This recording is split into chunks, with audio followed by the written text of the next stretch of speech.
അന്ന് അപ്പൻ എന്റെ കണ്ണുകളിൽ കണ്ട ആ നിയോഗം എന്താണെന്ന് എനിക്കിപ്പോൾ മനസ്സിലാവുന്നുണ്ട്. ഈ നാടിനു വേണ്ടി തിരഞ്ഞെടുക്കപ്പെട്ടവനാണ് ഞാൻ, ഇവിടെ കാവലായി നിൽക്കേണ്ടവൻ. ഞാൻ കൂടെയുള്ളപ്പോൾ അവരുടെ മുഖത്തെ പ്രതീക്ഷ എനിക്ക് കാണാം.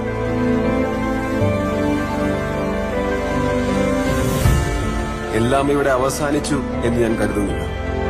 ചിലപ്പോ ഇതൊരു തുടക്കം മാത്രമാവാം. നശിപ്പിക്കാനും കൊന്നു തിന്നാനും ഇനിയും പല ശക്തികൾ വന്നേക്കാം. ആരൊക്കെ വന്നാലും നേരിടാൻ തയ്യാറായി ഞാൻ ഇവിടെ തന്നെ ഉണ്ടാവും,